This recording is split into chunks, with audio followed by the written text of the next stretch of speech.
This episode is brought to you by State Farm. Knowing you could be saving money for the things you really want, like that dream house or ride, is a great feeling. That's why the State Farm Personal Price Plan can help you save when you choose to bundle home and auto. Bundling, just another way to save with the Personal Price Plan. Prices are based on rating plans that vary by state. Coverage options are selected by the customer. Availability, amount of discounts and savings, and eligibility vary by state.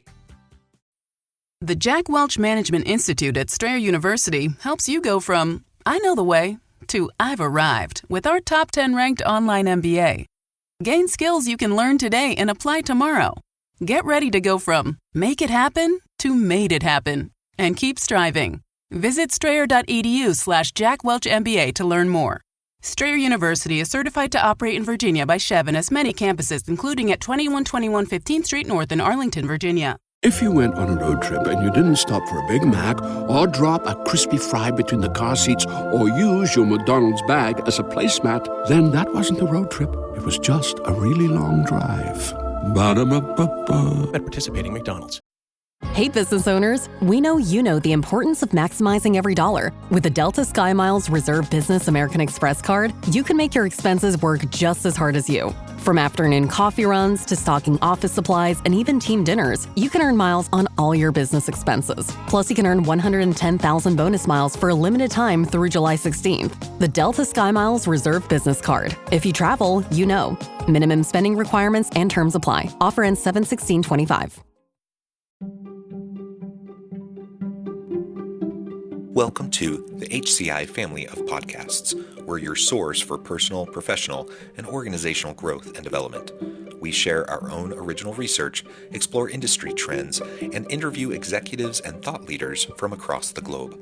Join us for practitioner-oriented content around all things leadership, HR, talent management, organizational development, and change management. Maximize your personal and organizational potential with the HCI family of podcasts.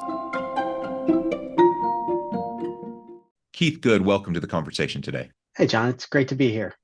It is a pleasure to be with you. You're joining us from the East Coast, Chesapeake Bay area. I'm south of Salt Lake City in Utah. And today we're going to be talking about how leaders can leverage people and HR data more effectively. You know, this is something I think a lot about. I often talk with my students about at the university, as well as with organizations I do consulting with. You know, organizations have so much data. We're in the age of big data. And I think often they don't really know what to do with it. They don't know how to manage it. If they have great data, they're not sure how to analyze it or how to interpret it or how to really leverage it. And when it comes there, and that's of data of all sorts, right? You have performance data, you have customer data, you have all sorts of data, logistics data, whatever. When it comes to people data, people within your organization, you know, we have all sorts of things that we can do from a human capital strategy perspective, yet we're not usually tapping into it because we just simply don't even really understand or know how to leverage the information that we already have, or we're not collecting the right data in the first place to be able to answer the types of questions we need to answer so that we can move in the right direction. So these are the types of things we're going to be unpacking and exploring together today. As we get started, I wanted to share Keith's bio with everybody. Keith Goode is Vice President of Products and Services at Zeroed In Technologies, Workforce Intelligence. The digital world is growing exponentially, but how is all of this data impacting an organization's most valued asset, their people? Keith believes this is an area of immense opportunity, and it is the primary reason he joined Zero In Technologies. Their goal is to transform HR, talent, and business data into actionable workforce intelligence used to make better, faster, and more informed decisions. And I think that is so vital, so important. I'm thrilled to sit down with you and have this opportunity to chat. Keith, anything else you would like to highlight by way of your background, your personal context, or that of your company before we dive on into the conversation? This episode is brought to you by Indeed. When your computer breaks, you don't wait for it to magically start working again. You fix the problem. So why wait to hire the people your company desperately needs? Use Indeed's sponsored jobs to hire top talent fast. And even better, you only pay for results.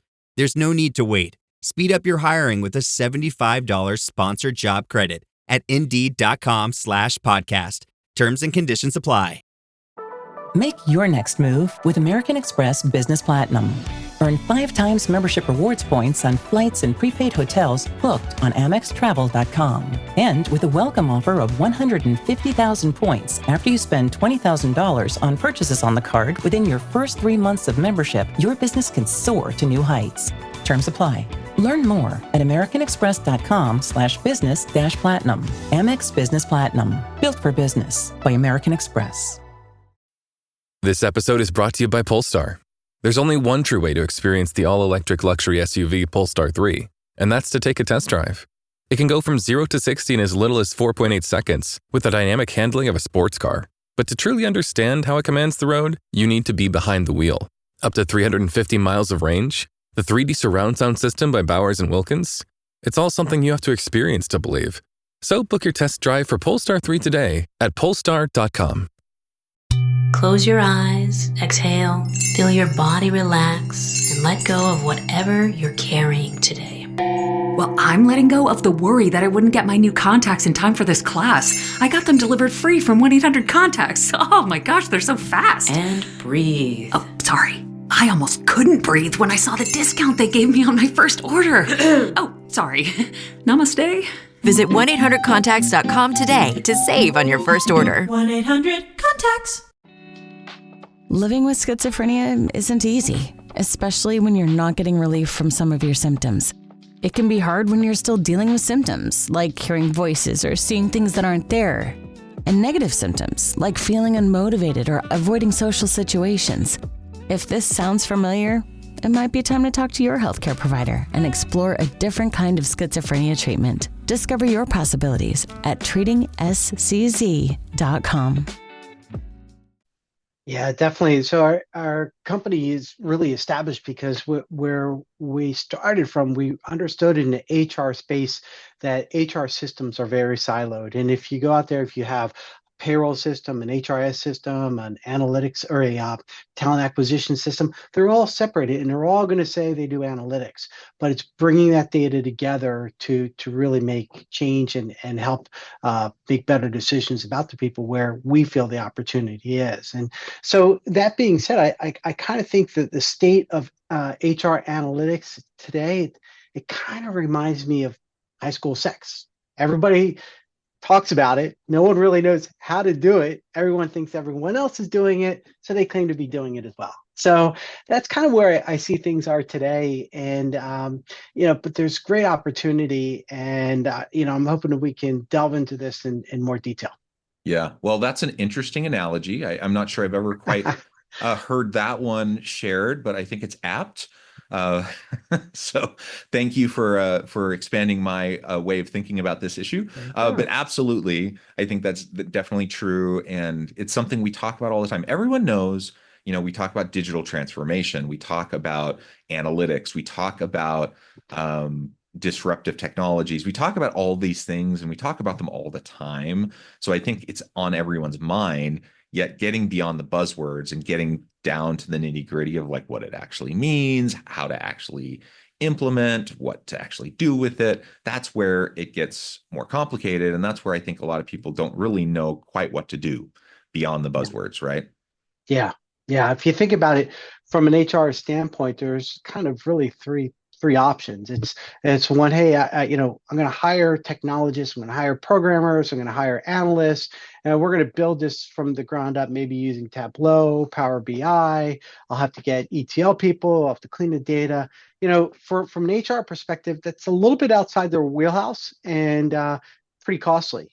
The other avenue that they could go with is a vendor approach where they say, hey, put your data in this format and we'll give you these 5,000 metrics. Great, but they still have to do the data cleaning. And are those 5,000 metrics important to me, my unique business?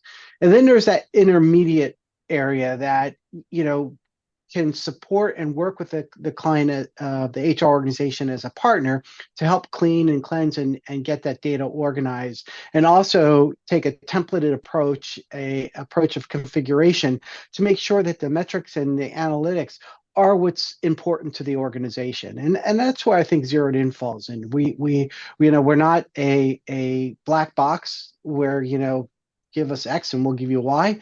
And we're not a do everything from scratch yourself. We're kind of in the middle of that. Yeah, yeah, excellent. Well, so let's talk about, what leaders can do. So people listening, I think everyone's shaking their head. Yeah, we need to do more with data. We need to figure out what to do with the data we have. We need to figure out how to be more proactive about collecting the right kind of data, having the right metrics, et cetera, using what we have to tell the right stories, to drive the right types of improvements, the right solutions, whatever. But where do we start? Like what do leaders do who want to begin leveraging people and HR data more effectively? Where can they begin today? Well, I think you get into the weeds a little bit. You realize that from a reporting standpoint, there's that, look at it as a pyramid perspective. And that bottom end of the pyramid, it's just basic reporting. It's, head counting, it's turnover, it's that basic stuff. And you want to make sure you get that right.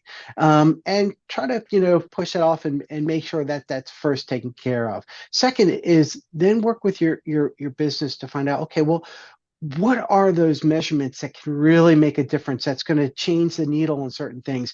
And it does often require, working with those business groups to see, for example, how is turnover impacting our call center? How is our acquisitions impacting, our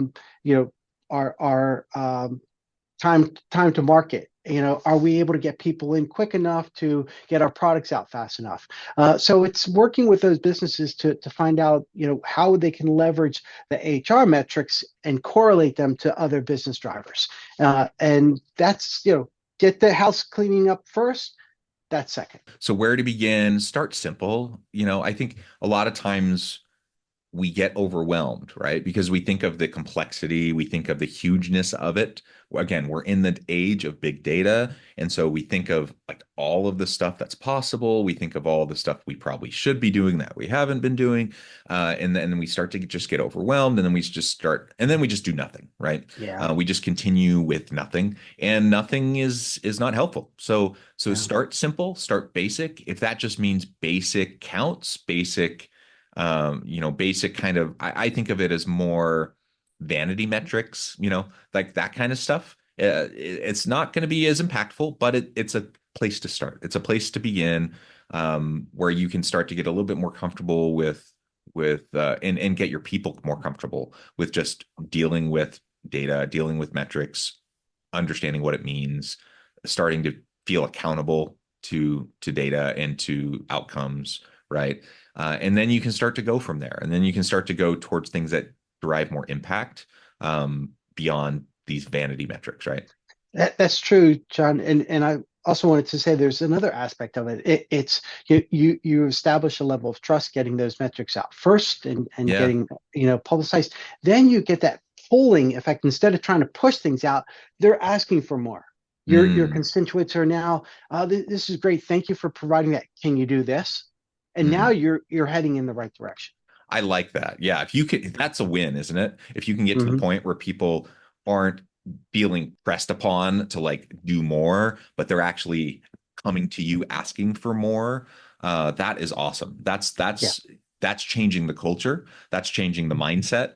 And that's a huge win for your organization if you can start to get there, right? So absolutely. Starting simple sometimes seems silly.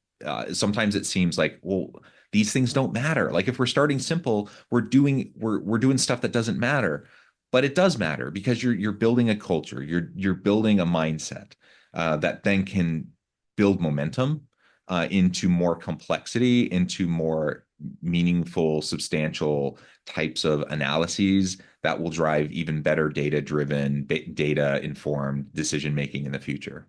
That's right. Like when you build a house, you start with the foundation. If you got a solid foundation, you're going to build a nice house on top of it. If the foundation isn't solid, yikes. Yeah. So we start there. Can you walk us through now? We start kind of basic. What's kind of your high-level process for leaders as they're starting to use, HR and people data more effectively? Walk us through what that process looks like. Yeah, it's a lot like we've been talking about. So the first things that we work on it is identifying where does the data exist. And it's not just currently, and we're talking about silos, it's talent acquisition, it's pay, it's HRS, Yeah. it's learning, it's skills, but it's also those historical systems. We all see HR organizations, hey, let's move to this new HRS system. Hey, let's move to this new talent management system. Let's move to this new learning management system, right? Well, what happens to all that historical data? Yeah. Sometimes it goes forward, sometimes it doesn't. So we work with them to identify where all the skeletons are laid, where all the data might be. And then we work on getting that into a central data lake, if you will.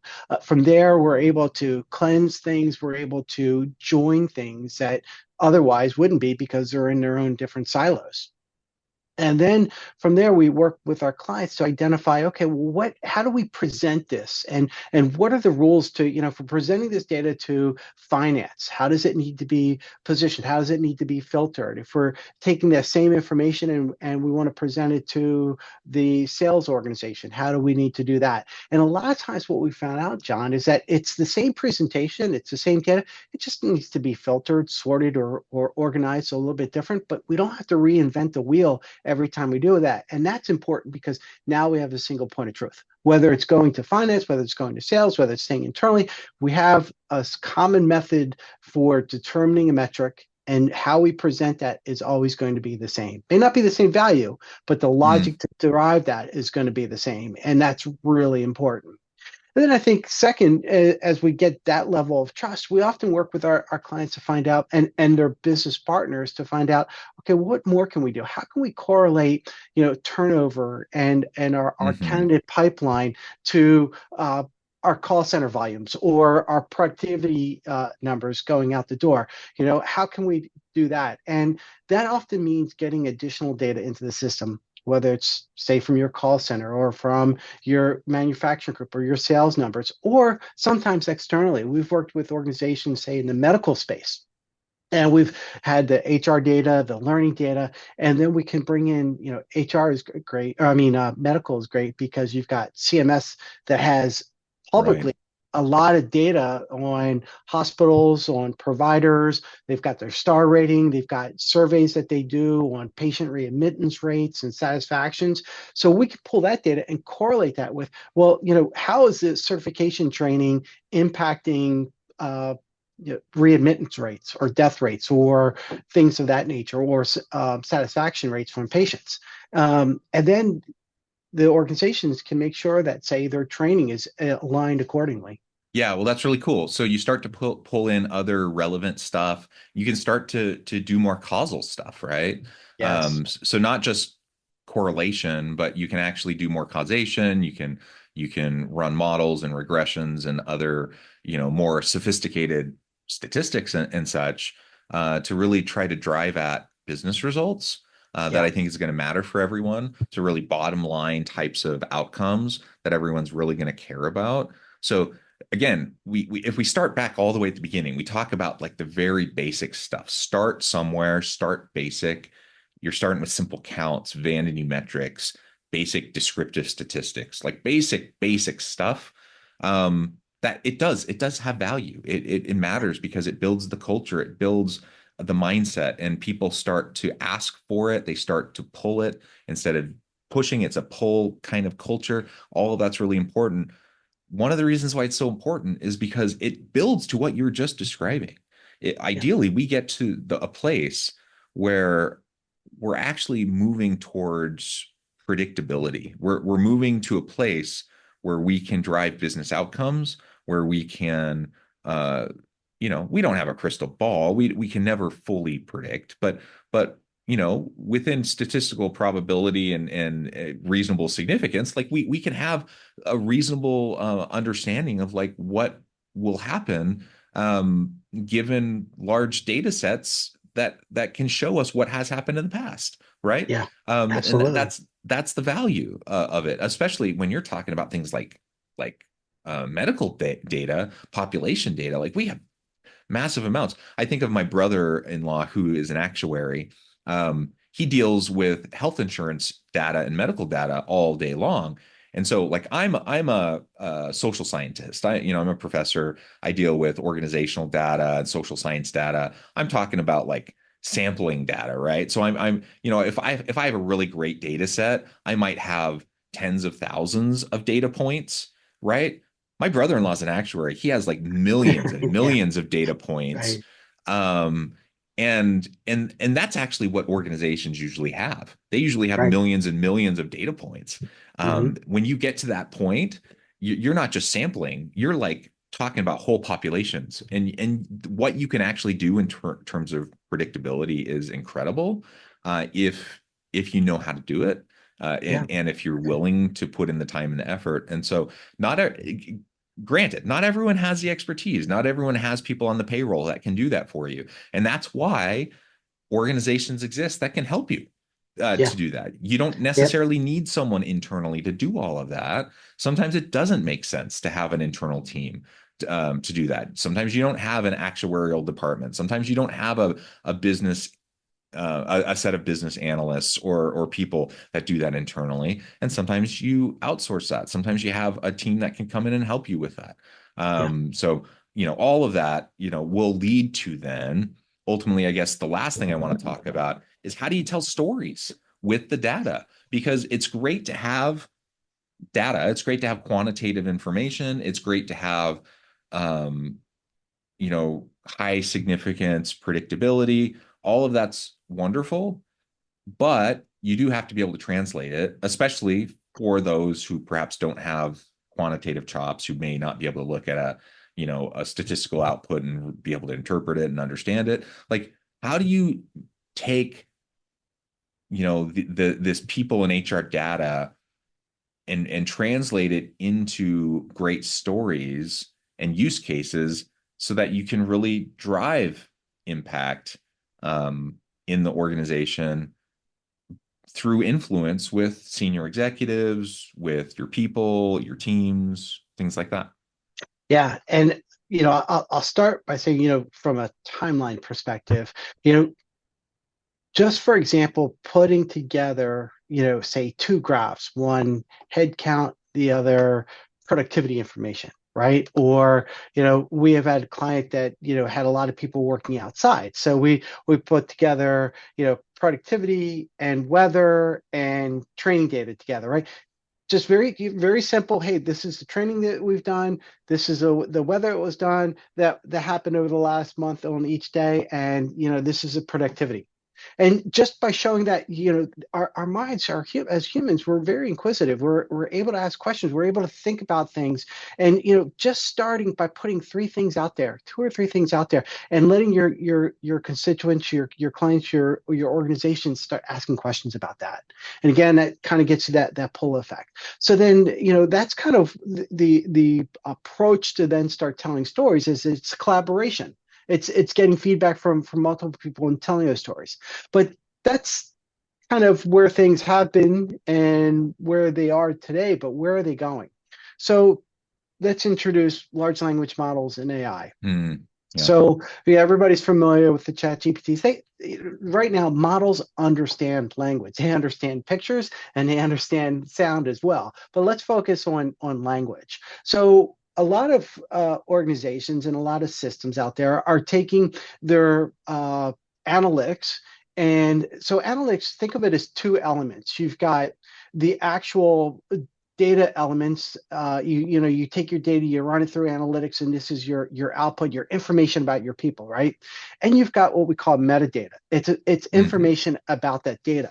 So a lot of people have been taking the metadata and sending that across and pushing that into an AI model. And you can do things like, hey, what was my head count in organization ABC 2 months ago compared to 3 months ago, right? So it looks at the metadata, understands what you asked it, and it understands the metadata, and it will basically take you to a graph that exists in the system. It's saving you the clicks from having to do that, right? Which is great, and certainly has value. We've also taken that a step further, where now let's suppose you've got a graph that maybe it's a heat map, and it's showing your learning over certain, say, certifications and your output by department. So it's a pretty complex map. Instead of just taking the metadata, let's bring a large language model inside our ecosystem, inside our processing environment, so data doesn't leave. Let's train that model for our organization from an HR perspective. Let's add prompts to it. So let's take that data that's populating that graph. Let's add some prompts like, hey, what's the highs? What's the mins? What should I know about? And provide some actions based off this data, right? Well, now you've got an AI model that understands language. It understands the language of the data that's being sent to it, and it can respond in a paragraph format. Hey, this is what the graph is telling you. You might want to consider these actions. All generated through AI. And that is extremely powerful, because you've probably seen how many times you've seen someone look at a graph and say, yeah, that's a great chart. That's a great dashboard. That's beautiful. Do they ever come back and use it? Because probably not. And so this kind of gives those people something to read and understand, a model that's looking at that data and providing some insights into it automatically. So that's, I think, where an option is. And then thirdly, I think where things are going is more across, I'll call it that data fabric, the whole, all the data that's coming in there. And I think that's going to start changing how we're working with our clients. For example, let's look at those processes that we do every time we get a new client. We don't ask our clients, say, put your data in this format and we'll give you this. What we'd like to do is meet our clients where their data is currently, right? Mm-hmm. And so let's pull that in, let's understand it, let's describe it, and then let's use AI to say, okay, well, zeroed in, we typically work with workforce analytics. So let's look across all this data fabric, let's look at things, and how are we going to piece it together to what we normally do? What are the normal organizational demographics? What are the normal people attributes? What are the normal, how do we come up with an effective dated employee record across this data? And it can write code, it can generate categories, even getting to models that we can build from. So that's going to save not only a lot of time, but it gives us a higher level of scale, and helps people as they come on board. Yeah, that's kind of crazy to think about, right? Like how much things have developed and changed so quickly, so fast, just in the last year, 2 years. Yeah. It truly is incredible. It democratizes analysis, right? Data accessibility and analysis, and now it's just so much more accessible to everybody, and you can upload a complex report, a complex document into an AI, chat GPT or whatever large language model, and get so much assistance in an interpretation of those materials, which is so helpful. So again, not to say that we don't still need humans to help with all this, because we do, and you still need to fact check the AI and all that kind of stuff, because there's still hallucinations and all that kind of stuff we're still working out. But it really is really great. It's great. It's helpful. It's a huge leap forward. We've just come so far, and it's amazing to think about how much farther we may come, or we may go just in the next, year, the next 5 years. It's incredible. That's progress. That's progress. And progress. Let's not run away from it. Let's embrace it and see where it takes us. Yeah, absolutely. Well, Keith, this has just been a fascinating conversation. I know at the time I need to let you go and get on with your busy day, but before we wrap things up, I wanted to give you a chance to share with the audience how they can connect with you, find out more about your work, your team, and then give us a final word on the topic for today. Yeah, absolutely. So if anyone would love to carry on this conversation in more detail, always open for that. And our organization is too. So you can find us on the web, zeroedin.com. If you are on LinkedIn and want to contact me and further discuss this, my handle is Keith A. Goode on LinkedIn. Again, would love to continue the conversation. Awesome. Thanks so much, Keith. Again, it's been a pleasure. I encourage the audience to reach out, to get connected, find out more about what Keith can do for you. And as always, I hope everyone can stay healthy and safe, that you can find meaning and purpose at work each and every day. And I hope you all have a great week.